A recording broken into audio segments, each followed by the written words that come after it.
Alam mo yung pakiramdam, bes, na hindi mo maintindihan kung bakit sa wala pa rin mauuwi ang lahat. Yung tipong ibinigay mo na yung sobra, pero para sa kanya, ay kulang pa. Heto na, ang Laika Barista Moments natin na pinamagatang. Binigay ko na ang lahat, pero hindi pa rin naging sapat.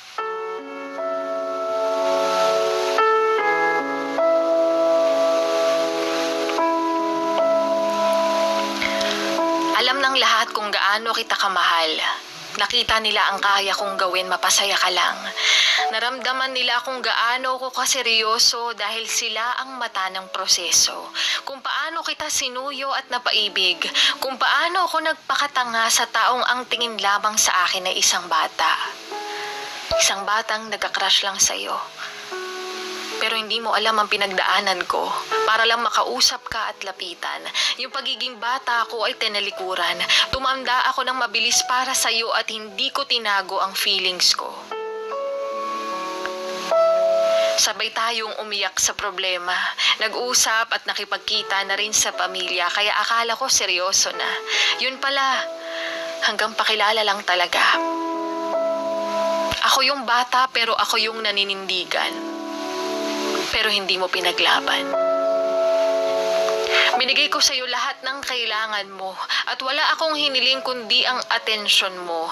Pinagbigyan mo nga ako pero hindi pinanindigan. Makalipas ang matagal na panahon, akala ko pareho na tayo ng nararamdaman. Akala ko lang pala lahat. Sabi mo naman mahal mo rin ako pero hindi mo ako pinanindigan. Marami ka pang pangarap kaya hindi mo ako pinaglaban. Kung tutuusin, kayang-kaya namang kitang suportahan. Kahit kailan hindi ako magiging hadlang pero pinili mong itigil ang lahat dahil hindi sapat. Hindi sapat ang ilang taon ng tahimik na relasyon. Relasyon kahit walang pangalan ay aking iningatan. Hindi ako naghanap at naghangad ng higit pa. Kasi para sa akin ako'y kontento na. Ang kaso ako lang pala. Sa akin lang pala dahil pagdating sa'yo kulang pa. Yung tipong binigay ko naman ng lahat. Pero bakit para sa'yo?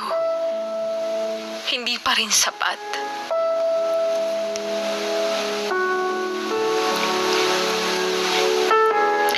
At yan ngang muli ang ating Laika Barista Moments na pinamagatang. Binigay ko na ang lahat pero hindi pa rin naging sapat.